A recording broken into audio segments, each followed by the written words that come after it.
안녕하세요. 반갑습니다. 이재진의 상한가릴입니다. 오늘 시청자 여러분들께 준비한 주제는 삼성전자 7년 만에 온 기회, 여기서 쓸어 담으면 대박납니다. 라는 주제로 오늘의 영상을 준비했습니다.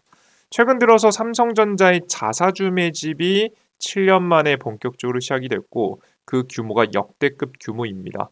삼성전자도 주가 부양에 대한 의지가 굉장히 크게 타오르고 있는 가운데 어떤 타이밍에 매수를 하면 좋을지 그 자세한 이야기를 준비해 봤습니다.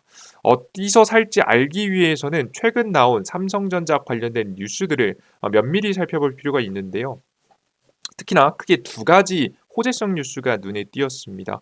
이 두 가지 뉴스는 어떤 뉴스고 우리가 어떻게 해석해야 하며 그래서 삼성전자는 결국 어디서 사야 되는지 오늘 이야기 시작해 볼 테니까 영상 끝까지 잘 시청해 주시면 좋을 것 같습니다. 그리고 끝까지 영상 시청해 주신 분들을 위해서 추가적인 선물도 드리고 있죠.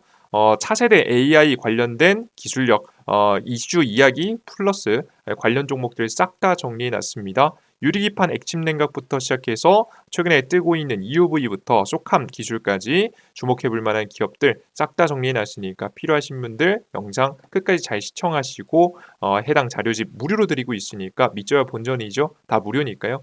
꼭 받아가시면 좋을 것 같습니다. 자, 그럼 본격적으로 오늘 삼성전자 이야기 시작해 보겠습니다. 최근 들어서 삼성전자와 관련된 중장기적 호재 그리고 단기적 호재 두 가지가 나왔는데요. 하나씩 살펴보겠습니다. 우선 중장기적 호재입니다. 첫 번째는 삼성전자 D램 설계 변경이 시작이 됐습니다. 이게 무슨 소리냐라고 하실 분들 있으시겠지만 정말 삼성전자에 관심 많으신 분들은 드디어 삼성전자가 D램 설계를 변경하네라고 생각하실 겁니다. 그렇게 미루고 미뤄왔던 이 정말 바닥부터 바꿔가는 모습들이 삼성전자에게서 보여지고 있는 모습입니다. 자세히 좀 보시면요. 이 D램을 여러분들께서 먼저 아실 필요가 있는데 D램에도요. 이제 세대가 있습니다. 먼저 1세대 지금 현재 D램의 1X 그리고 1Y, 1Z, 1A, 1B, 1C까지 해가지고 보시는 바와 같이 세대가 성장함에 따라서 굉장히 미세한 공정이 들어가고 그에 따라서 성능하고 지금 현재 전력 소모가 줄어드는 굉장히 효율적인 반도체로 발전하고 있는 추세였습니다. 이해되시죠? 이들 중에서 가장 강력한 1C의 6세대 반도체 D램을 최근에 삼성전자가 2월 달부터 평택 네 번째 지금 현재 생산 공장 캠퍼스에 제조 설비를 설치할 예정이었고 이 생산을 준비하고 있었습니다. 자, 근데 다들 걱정했죠. 지금 가지고 있던 이제 설계를 그대로 쓴다면 과연 이게 설계가 이 생산이 잘 될 수 있을까? 굉장히 우려 섞인 목소리들이 굉장히 많았습니다. 왜냐하면 이게 잘못되면은 HM4까지 흔들릴 수 있기 때문이죠. 정말 HM4에 걸맞는 D램을 좀 만들어야 되는데 정말 만들 수 있을까 의문이 들었어요. 참고하시기 위해서 설명드리면 이 D램들을 쌓아 올리면 HBM이 되는 겁니다. 이해되시죠? 하나하나 쌓아 올리는 D램들, 이 D램들의 성능이 좋아야 결국 쌓아 올렸을 때 성능이 잘 나오지 않겠어요? 그죠? 기초가 돼 있어야 이제 쌓아 올렸을 때 의미가 있는 거죠. 그래서 우리 투자자 여러분들께서 최근에 이 D램의 설계를 바꿨다라는 게 굉장히 큰 변화라고 보시면 되겠습니다. 보시는 바와 같이 삼성전자가 드디어 지금 현재 설계 변경에 착수했습니다. 세대를 거듭할수록 선폭이 미세해져서 성능과 전력 소비 효율이 높아지는 것이 특징이었는데 최근에 수율이 안 나오기 시작했죠. 세대가 올라가면 올라갈수록 수율에 문제가 생기기 시작하면서 드디어 설계 변경을 시작했습니다.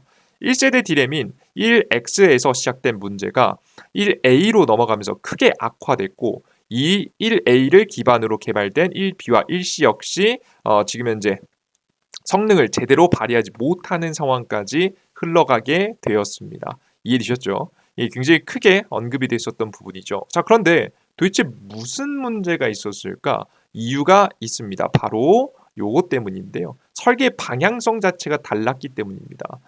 애초에 삼성전자하고 SK하이닉스를 좀 비교해 보면요. 삼성전자는요. 그 전까지 HBM 시장이 오기 전까지 D램 시장이요. 얼마나 싸게 잘 만드냐, 가성비로 잘 만드냐가 굉장히 중요한 키포인트였어요.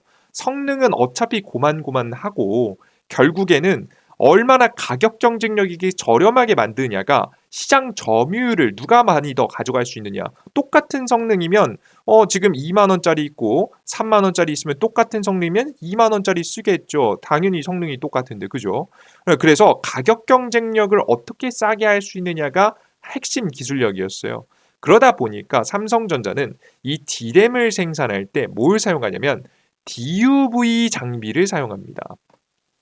그에 반해서 SK하이닉스는 EUV 장비를 사용했습니다. 뭐 일단은 둘의 차이를 자세하게 설명드릴 건데요. 일단 기본적으로 알고 가야 될 상식이 DUV 장비가 쌉니다. 공정 자체도 저렴하다라고 보시면 될 것 같아요. 그래서 보시는 바와 같이 뭐 겉으로 봤을 때는 크게 달라 보이지는 않죠. 어차피 뭐 똑같은 회사가 만드는 것처럼 보이는데 뭐 내부 안쪽으로 보면 요 부분들이 좀 다르긴 합니다. 정확히 어떻게 다른지 차이점을 간단하게 말씀드리면요. 결국엔 빛을 쏴서 이 반도체 회로를 새기는 건데요. 그래서 빛이 미세하고 얇으면 얇을수록 더 좋은 기술력이겠죠. DUV 장비 같은 경우에는 빛을 위에서 아래로 쌓아 내리면서 다양한 펠리클들을 거치면서 빛을 이렇게 쭉 모아주는 이 지금 현재 형태를 좀 띠고 있는 장비를 거치면서 정말 미세하게 하나로 빛이 모여가지고 현재 지금 현재 빛이 모여서 회로를 새기는 구조예요.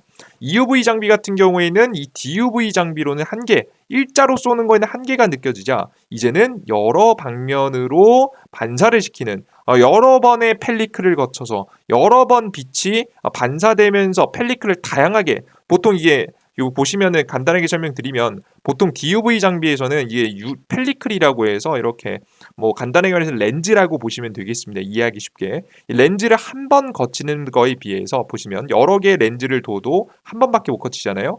근데 펠리클이 여기 있으면 빛이 한 번 하고 반사돼서 한 번 더 그죠?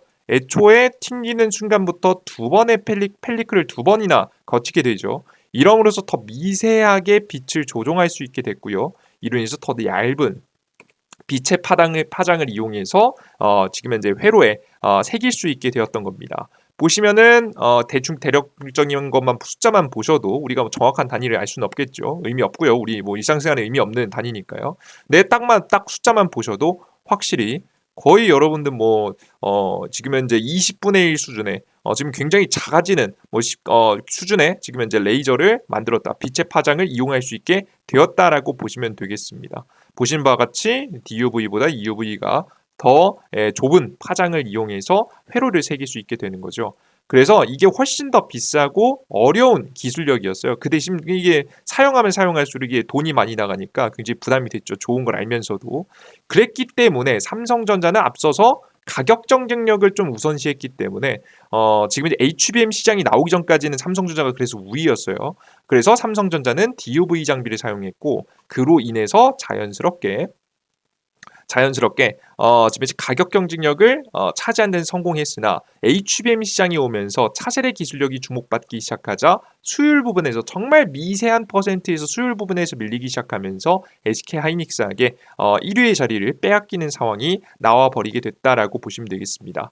이런 문제들이 있었기 때문에 애초에 DUV 장비로 D램을 생산하려는 준비를 했었기 때문에 삼성전자의 설계 자체가 지금 EUV 공정을 사용하는 공정하고는 당연히 좀 차이점이 있겠죠.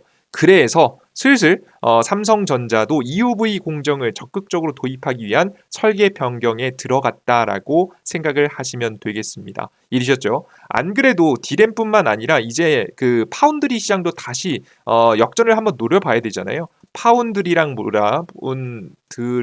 뭐냐? 최근에 이제 엔비디아의 반도체를 TSMC라고 하는 회사한테 엔비디아가 맡기잖아요. 이렇게 맡겨가지고 반도체를 생산하는 건데 이게 삼성전자도 엔비디아한테 뭐 파운드리 수주를 받으면 가장 좋겠죠. 뭐 그게 아닐지라도 자체 AI 반도체에서 파운드리 2나노, 3나노에서 지금 현재 수주를 받으면 좋기 때문에 EUV에 맞춰서 지금 현재 공정들을 수정을 많이 해나가지 않을까 싶습니다. 그래서 그의 일환 중에 하나가 이번에 설계 변경인 거죠. 근본적으로 이 이외에도 다양한 공정의 차이가 있었으나 이번 설계 변경은 이 장비 사용이 변화가 되기 시작하면서 나온 설계 변경일 거라고 예상하고 있습니다. 이게 가장 가능성이 높다라고 좀 보시면 될 것 같아요. 이해되셨죠? 그래서 보통 이거는 단기적으로는 시간이 좀 걸릴 수 있어서 어떻게 보면 악재라고 해석하시는 분들도 있으실 것 같긴 해요. 시간이 좀 더 걸리겠죠. 기술 개발이라는 게 설계 변경이라는 게 그냥 하루아침에 딱 되면 누구나 다 반도체 사업하죠. 어렵기 때문에 시간이 좀 필요할 것 같긴 합니다. 그래서 이번 연도 내에 당장에 엄청난 결과를 만들어낼 거라고 생각되진 않아요. 하지만 결국엔 정석의 길입니다. 예, 이게 다른 길보다 가장 확실한 길이에요. 시간이 조금 걸릴지라도 따라잡을 수 있는 방향성이라는 거죠. 정석의 길을 선택하기 시작했고요. 이는 삼성전자의 불안정한 기술력을 다시 한번 기초를 다지고 성장하는 계기로 만들 수 있지 않을까 예상이 됩니다. 과거에 이제 이건희 회장님께서 모든 걸 바꿔라라고 이야기했을 때처럼 정말 기초부터 하나씩 바꾸는 모습들을 삼성전자가 실패를 인정하고 바꾸는 모습들을 보여주고 있는 모습입니다. 자, 그리고 그러면서도 앞서서도 설명드렸지만 이번 설계 EUV 장비를 많이 사용하려고 하는 것 같다는 설명드렸죠. 실제 첨단 장비 도입도 굉장히 많이 확대하고 있습니다. 기존에 있는 EUV보다 훨씬 더 미세한 빛을 쏠 수 있는 하이나노 지금 이제 EUV 장비를 도입할 준비를 하고 있는데요. 삼성전자는 2나노 이하 파운드리 공정 구현을 위해서 하이나노 EUV 기술 개발에 집중하며 올해 상반기 본격적인 설비 도입을 준비 중입니다. 아마 이게 바로 파운드리에 사용되기보다는 디램에 또 이제 지금 현재 디램하고 또 이런 것들 테스트하면서 지금 이제 다양한 테스트를 통해서 EUV에 익숙해지지 않을까 싶습니다. 하이나노 EUV는 기존 EUV보다 해상력이 향상된 기술로 더 미세한 빛을 쏠 수 있는 거죠. 2나노 이하 반도체 공정에 적용될 것을 기대하고 있다. 최근 들어서 AI 반도체 때문에 더 작아지는 반도체 중요하죠. 지금 현재 대부분의 AI 반도체는 3나노로 만듭니다. 그래서 2나노부터는 TSMC하고 좀 비벼보기 위해서 노력을 하고 있는 상황이다라고 생각하시면 되겠습니다. 이번 학술 대회를 통해서 향후 로드맵 적용 가능성을 공개할 계획인데 이 공개하는 로드맵이 최근에 28일까지 있는 행사에서 공개할 예정이라고 합니다. 삼성 파운드리가 본격적으로 이번 달 2월 달 안쪽으로 한번 어떤 기술력을 공개하는지 로드맵이 공개되면 또 해당되는 뉴스들 다시 가지고 와서 추가적으로 브리핑해 드리도록 할 테니까요. 다음 영상도 기대해 주셨으면 좋겠고요. 계속 이어서 보면 삼성전자 TSMC 2나노 수율 확보 총력전 올 연말까지 양산 골든타임이다. 그래서 결국에는 2나노 수율을 최대한 열심히 잡아보기 위해서 노력하지 않을까 싶습니다. 근데 아직까지는 수율을 보시면 TSMC는 60%, 삼성 파운드리는 20-30%라고 예상이 되어서 아마 단기적으로 잡기는 힘들지 않을까 좀 생각이 돼요. 저는 그래서 당장에는 바로 호재성 뉴스는 아니지만 중장기적으로 이슈가 될 수 있을 만한 뉴스를 한번 분석해 드렸습니다. 자, 그런데 여기서 보면 좀 아쉽죠. 자, 그러면 이번 연도 내내 삼성전자 안 간다는 얘기인가요? 아닙니다. 갈 수 있습니다. 단기적인 호재도 나왔기 때문인데요. 이게 무슨 소리냐라고 하시겠지만 단기적인 호재가 나왔습니다. 관심 있으신 분들은 어딜 찾아봐도 호재는 없는데 무슨 호재냐라고 하시겠지만 이 뉴스가 저는 굉장히 큰 호재라고 봤거든요. 최근에 미국의 트럼프 대통령이 뭐 유럽 지역 관세 이야기, 뭐 지금은 다양한 지역의 관세를 때리다가 결국에는 최근에 들어서 웬만한 지역 다 어느 정도 협상 마치고 아시아 지역으로 눈을 돌리고 있습니다. 특히나 그 겨냥되는 국가는 뭐 다양한 국가 다 마찬가지겠지만 특히나 중국이 규제를 심하게 받을 것으로 예상이 됩니다. 도널드 트럼프 미국 행정부가 대중국 반도체 통제를 강화하는 구상을 하고 있으며 일본, 네덜란드, 뭐 아까 전에 이제 EUV 장비를 만드는 회사가 ASML이에요. SML 이 회사가 네덜란드에 있어요. 그래서 네덜란드에 대한 이야기가 나오는 겁니다. 일본, 네덜란드 등 동맹국에도 그 중국 반도체 산업에 대한 규제를 강화하려고 압박하고 있다고 합니다. 도대체 어떻게 압박을 하고 있을까? 바로 어떻게 하는지 봤더니 반도체 장비 기업에 반도체를 판매하는 기업이 있잖아요. 중국 수출뿐만 아니라 지금 현재 장비 유지 보수를 제한하는 방안을 논의하고 있습니다. 이게 굉장히 중요합니다. 이미 미국 기업들은 이미 제한이 돼서 유지 보수 안 해줘요. 근데 이제 다른 일본이라든가 아니면은 네덜란드 기업들까지 바로 중국에게 수출해 놓은 반도체 장비들 망가지면 고쳐주지 말라는 얘기예요. 더 이상 못 쓰게 하라는 얘기죠. 있는 장비도 무용 지분이 되게 만들라는 얘기입니다. 엔비디아도 별도 허가 없이 중국에 수출할 수 있는 반도체 양과 종류를 더 제한하는 것을 목표로 하고 있는 것으로 알려졌기 때문에 최근에 굉장히 큰 규제가 진행될 것이라 예상이 됩니다. 특히나 여기에서 유지 보수를 제한하는 방안, 장비를 무쓸모로 만들라는 얘기인데 이렇게 되면은 누가 굉장히 큰 호재냐면 삼성전자가 굉장히 큰 호재입니다. 여태까지 삼성전자가 굉장히 많이 위협을 받고 힘이 없다, 위기다. 지금 이 AI 반도체 못 따라가면 망한다라고 얘기 들었던 이유가 중국이 빠른 속도로 따라왔기 때문입니다. 중국이 삼성전자의 먹거리를 잠식해가는 와중에 중국이라는 나라가 있고요. 중국이 삼성전자를 너무 많이 따라왔어요. 삼성전자. 그 앞에는 SK하이닉스가 있겠죠. SK하이닉스가 있는데 이 AI 반도체 제대로 이제 최근에 HBM SK하이닉스보다 뒤떨어지면서 삼성전자는 최 비싼 반도체도 못 만들고 심지어 저렴한 반도체는 중국한테 잡힌다는 얘기가 굉장히 많았었거든요. 근데 이렇게 되면은 중국의 반도체 굵기의 성장이 굉장히 느려질 것으로 예상이 됩니다. 아예 성장을 안 할 거라고 생각하진 않지만 애초에 느려진다라는 특징, 앞으로 삼성전자에게 긍정적인 호재성 뉴스가 될 수 있을 거라는 거 설명드리고요. 그리고 최근에 보시면 반도체 규제 때문에 삼성전자의 경쟁력이 뭐 떨어질 수 있다 이런 얘기 하시는 분들도 가끔 있는데요. 그렇지는 않을 겁니다. 왜 그런 거냐라고 하면 이미 뭐 TSMC는 삼성전자보다 파운드리 잘하죠, 그죠? SK하이닉스 뭐 잘하죠, 그죠? 이미 최악의 상황으로 밀려날 대로 밀려난 상황인데 뭐 삼성전자가 다행히도 미국 본토 안에도 공장을 많이 2026년도부터 가동할 공장 짓고 있고 있는 상황이고요. 심지어는 삼성전자가 이런 식으로 이제 전 세계적인 반도체 이제 규제가 들어가기 시작하고 관세가 매겨지면 삼성전자가 그래도 먹거리가 있어요. 특히나 중국 규제했을 때는 먹거리가 꽤나 살아 있을 것으로 보여지거든요. 중국 내에서도 판매량 나쁘지 않을 거라고 보고 있고요. 이렇게 되면 그리고 미국에서도 판매량 지금 이제 서서히 기술력 만들어 가면서 유지할 수 있을 거라고 예상이 됩니다. 뭐 굳이 문제라고 한다면 삼성전자가 문제가 아니라 한국 자체가 문제죠. 한국에서 수출하는 물량 자체는 조금 줄어들 것 같아서 그건 걱정이 되는데 뭐 한국이 망해도 삼성전자는 살아남을 가능성이 높습니다. 그래서 여러분들께서 삼성전자는 그렇게 크게 당장에 무너질 거라고 생각은 안 하셔도 되겠다라고 설명을 좀 해드립니다. 이해되셨죠? 그래서 단기적인 호재가 나왔습니다. 그래서 중국의 추격 속도가 느려지게 되면서 시장에 어느 정도 점유율을 계속 유지할 거라고 봐요. 제가 봤을 때는 당장의 주가의 폭등 이런 건 아니겠지만 그래도 매출은 나쁘지 않을 것이다. 적자가 좀 덜 할 것이다 라는 좀 생각이 듭니다. 그리고 이제 기초 디램 설계까 구체적인 전략을 해서 정해 보면 기초 디램 설계까지 바꾸는 등 단기적인 결과를 기대하기는 어려운 상황입니다.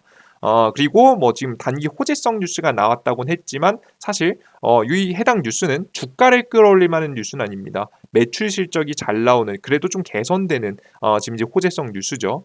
그래서 기술 개발에 대한 기대감이 아니라 정말 말 그대로 남이 더 힘들어서 내가 좀 괜찮은 정도의 호재성 뉴스이기 때문에 엄청난 상승세가 이어질 거라고 보진 않아서요. 추격 매수는 불가능하다.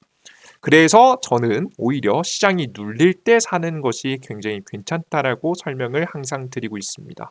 시장이 4월 달에 굉장히 3월 중순부터 4월 달에 많이 흔들릴 거라고 보는데 지금 현재 왜 많이 흔들릴지에 대해서는 2025년도 대폭락 4월 이 신호에 하락 나옵니다 라는 이야기를 유튜브 영상을 통해서 전달해 드렸습니다. 필요하신 분들은 4일 전에 만들어 놓은 해당 영상 클릭해서 시청해 보시면 도움 많이 되실 거라고 생각이 들어요. 참고하시면 좋을 것 같습니다. 좋습니다. 요 정도까지 오늘의 영상 준비했는데요. 지금부터 그래서 지금 현재 삼성전자도 물론 좋지만 당장의 급등 상승은 안 하기 때문에 저는 오히려 단기 수익을 원하시는 분들은 제가 이번에 준비한 유리기판 액침 냉각 자료집을 잘 보셔야 된다고 봅니다. 해당 기업들은 테마 이슈가 있을 때마다 급등할 가능성이 높기 때문인데요. 특히나 유리기판은 상용화를 앞두고 있어서 중장기적인 매출도 성장할 가능성이 높습니다. 자, 그러면 해당되는 자료집 도대체 어디서 얻어갈 수 있느냐라고 하면 바로 이재진의 상한가리라는 무료 어플리케이션을 통해서 얻어갈 수 있습니다. 이재진의 상한가 랠리, 한가 랠리 어플리케이션인데요. 해당 어플리케이션에서는요, 이렇게 100포인트 무료 자료집도 내어드리고 있고요. 그리고 단기 급등 추천주, 그리고 매일 아침 주요 뉴스와 함께 관심주, 그리고 시장이 장이 끝나고 가장 강력하게 상승한 테마 정리 등 다양한 시장에 대한 분위기부터 시작해서 다양한 정보들을 무료로 드리고 있는 어플리케이션입니다. 이재진 대표가 그대로 100포인트 무료로 나눠드리고 있는 지금 현재 어플입니다. 해당 어플리케이션 같은 경우에는 가끔가다 핸드폰 번호 많이 적고 스팸 문자, 스팸 전화 받아서 고생하신 분들이 있죠. 이런 거 걱정하시는 분들이 있는데 핸드폰 번호 없이도 가능하게 지금 현재 만들어 놨기 때문에 안심하시고 이용하셔도 되는 어플리케이션입니다.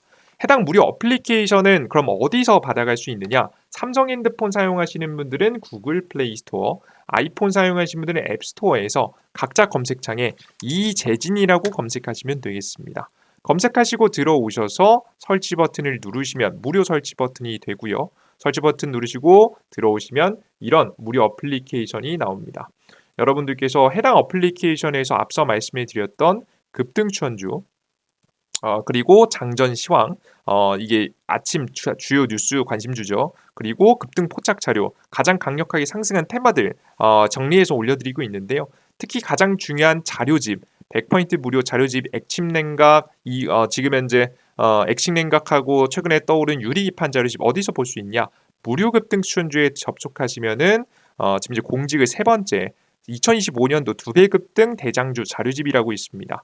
클릭해서 들어오시면은 맨 아래 제일 아래에 있는 2025년도 반도체 AI 유리기판 액침냉각 자료집 있거든요. 해당 자료집 클릭하시고 다운로드 하시면 여러분들께서 100포인트 무료로 얻어갈 수 있으시니까요. 많이 이용해 보시면 좋을 것 같습니다. 이외에도 다양한 무료 정보들 드리고 있으니까 확인하셨으면 좋겠고요. 해당 정보들 많이 얻어가시면서 여러분들의 투자 좀 더 효율적으로 이어갈 수 있었으면 좋겠습니다. 오늘의 공부 영상도 여기서 마무리해 보도록 하겠고요.